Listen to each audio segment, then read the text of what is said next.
नमस्कार, मैं हूं अंकुर और आप देख रहे हैं सत्यहिंदी.com। सत्य हिंदी की एंड्रॉइड ऐप डाउनलोड करने के लिए आप इसके वीडियो के डिस्क्रिप्शन पे जाइए। वहां पे आपको एक लिंक मिलेगा जहां से आप ऐप डाउनलोड कर सकते हैं। अब एक नजर डाल लेते हैं अब तक की खबर। हरियाणा में किसान आंदोलन में और धार आ रही है। आज बड़ी संख्या में किसानों ने राष्ट्रीय राजमार्ग के अलग अलग टोल प्लाजा पर धरना दिया। हिसार के पास हिसार सिरसा राष्ट्रीय राजमार्ग के टोल प्लाजा पर हजारों की संख्या में किसान जुटे, जिनमें महिलाएं भी शामिल थीं। इस दौरान किसानों ने कृषि कानूनों के खिलाफ लंबी लड़ाई लड़ने की कसम खाई।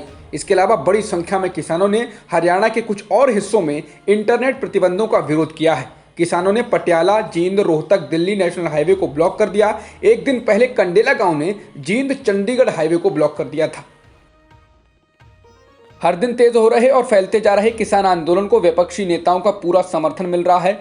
मंगलवार को दिन में शिवसेना के सांसद संजय राउत गाजीपुर बॉर्डर पहुंचे और आंदोलन को समर्थन दिया। राउत किसान नेता राकेश टिकैत से मिले और कहा कि महाराष्ट्र सरकार किसानों के साथ खड़ी है। उन्होंने कहा कि महाराष्ट्र के मुख्यमंत्री उद्धव ठाकरे किसानों के समर्थन में हैं। इसके अलावा समाजवादी पार्टी, राष्ट्रीय लोकदल, कांग्रेस, आम आदमी पार्टी, इंडियन नेशनल लोकदल, श्रोमणी अकाली दल के नेता भी गाजीपुर बॉर्डर पहुंचकर आंदोलन को समर्थन दे चुके हैं।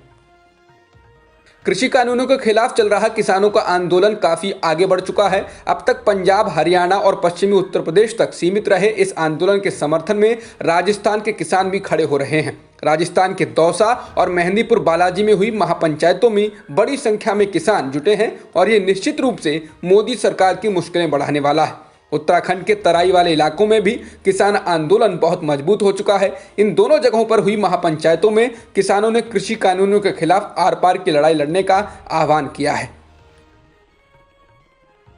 सिंगू बॉर्डर पर किसान आंदोलन को कवर कर रहे पत्रकार मनदीप पूनिया को मंगलवार को जमानत मिल गई है। दिल्ली पुलिस द्वारा मनदीप को गिरफ्तार किए जाने का सोशल मीडिया पर जोरदार विरोध हो रहा था। एडिटर्स गिल्ड ऑफ इंडिया ने भी सोमवार को मनदीप को रिहा किए जाने की मांग की थी। गिल्ड ने कहा था कि मनदीप की गिरफ्तारी स्वतंत्र पत्रकारों की आवाज को दबाने की कोशिश है।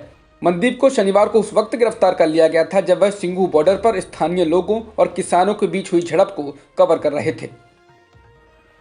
सरकार ने सिंघू, टिकरी और गाजीपुर बॉर्डर पर कटीले तार, बैरिकेडिंग और सड़क पर कीलें ठोक दी हैं, जिसको लेकर कांग्रेस के पूर्व अध्यक्ष राहुल गांधी ने प्रतिक्रिया दी है। राहुल ने दिल्ली के बॉर्डर्स पर लगाए जा रहे बैरिकेड्स की तस्वीरें शेयर कर लिखा है, भारत सरकार पुल बनाइए, दीवारें नहीं। इसके अलावा प्रियंका गांधी ने भी पीएम मोदी से पूछा है कि प्रधानमंत्री जी अपने ही किसानों से युद्ध क्यों। बता दें, पुलिस ने सभी प्रदर्शन स्थलों को ब्लॉक कर दिया है। बीजेपी के राज्यसभा सांसद सुब्रमण्यम स्वामी अपने बयानों को लेकर अक्सर चर्चा में रहते हैं। अब उन्होंने दावा किया है कि किसान आंदोलन से निपटने का जो रास्ता उन्होंने सुझाया है उस पर बहुत सारे बीजेपी सांसद भी सहमत हैं। उन्होंने अपने सुझाव में कहा है कि केंद्र सरकार को इन कानूनों को राज्यों के लिए वैकल्पिक कर देना चाहिए। जो भी राज्य केंद्र से इन कानूनों को लागू करने की मांग करें, केवल उन्हीं राज्यों में उन्हें लागू किया जाए। बता दें, सुब्रमण्यम स्वामी बीजेपी सरकार की नीतियों पर अक्सर हावी होते रहते हैं। उन्होंने पेट्रोल डीजल की कीमतों को लेकर तंज कसते हुए कहा है कि श्री राम के भारत में पेट्रोल 93 रुपए प्रति लीटर, सीता के नेपाल में 53 रुपए प्रति लीटर और रावण की श्रीलंका में 51 रुपए प्रति लीटर पेट्रोल है।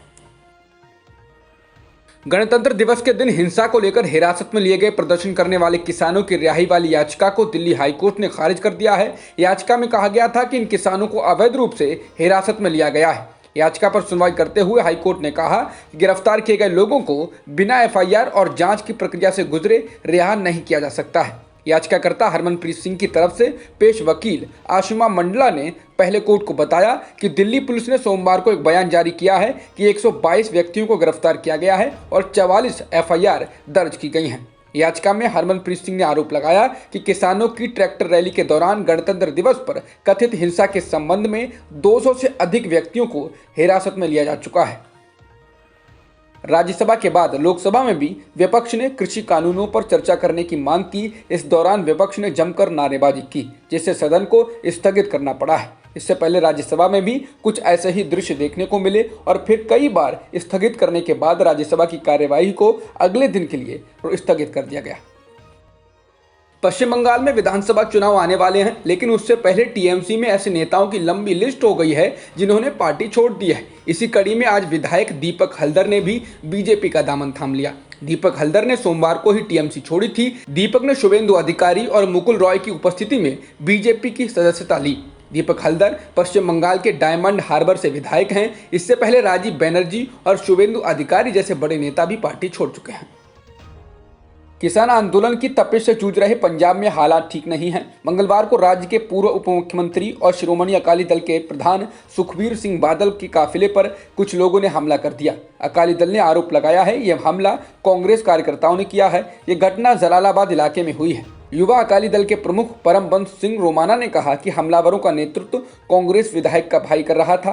उन्होंने कहा यह घटना उस वक्त हुई जब सुखबीर बादल जलालाबाद के एसडीएम दफ्तर में स्थानीय निकाय चुनाव के लिए पार्टी के उम्मीदवारों द्वारा पर्चा भरने के मौके पर शामिल होने गए थे। पुलिस ने कहा इस घटना में 4 लोग घायल हो गए हैं। राष्ट्रीय स्वयंसेवक संघ से जुड़े हुए संगठन स्वदेशी जागरण मंच ने कुछ सरकारी कंपनियों के निजीकरण करने के प्रस्ताव का जोरदार शब्दों में विरोध किया है। उसने कहा है इन कंपनियों के कामकाज को सुधारने की जरूरत है, न कि उन्हें बेच देने की। स्वदेशी जागरण मंच के बयान में कहा गया सरकार को अपने फैसले पर पुनर्विचार करना चाहिए। सरकारी बैंकों और एक बीमा कंपनी के निजीकरण का ऐलान भी चिंताजनक है। इसके साथ ही स्वदेशी जागरण मंच ने बीमा क्षेत्र में प्रत्यक्ष विदेशी निवेश की सीमा 49% से बढ़ाकर 74% तक करने के निर्णय को भी गलत बताया है। उसने कहा है इससे वित्तीय सेवा के क्षेत्र में विदेशी कंपनियों का दबदबा हो जाएगा और ये सही फैसला नहीं है। केंद्रीय माध्यमिक शिक्षा बोर्ड यानी सीबीएसई ने आज कक्षा 10 और 12वीं की परीक्षाओं की डेट शीट जारी कर दी है। केंद्रीय शिक्षा मंत्री रमेश पोखरियाल निशंक ने ट्विटर पर डेट शीट जारी करने के साथ साथ छात्रों को बोर्ड एग्जाम के लिए शुभकामनाएं भी दी। परीक्षाएं 4 मई से 10 जून तक होनी है। परीक्षाएं ऑफलाइन लिखित मोड में आयोजित की जाएंगी। इसके अलावा स्कूल 1 मार्च से प्रैक्टिकल परीक्षाएं आयोजित करेंगे। दिल्ली में कोरोना वायरस से लगभग हर दूसरा शख्स संक्रमित हो चुका है। सीरो सर्वे में शामिल लोगों में से कुल 56.13% लोगों के शरीर में कोरोना के खिलाफ एंटीबॉडी पाए गए हैं। यानी सर्वे में जितने लोग शामिल हुए थे उनमें से कुल 56.13% लोग कोरोना से संपर्क में आ चुके थे और उनके शरीर में कोरोना के खिलाफ रक्षा देने वाली एंटीबॉडीज का निर्माण हो चुका था। अब तक की खबरों में इतना ही। बाकी खबरों के लिए बने रहिए सत्यहिंदी.com के साथ। सत्य हिंदी का ऐप डाउनलोड करें गूगल प्ले स्टोर पर।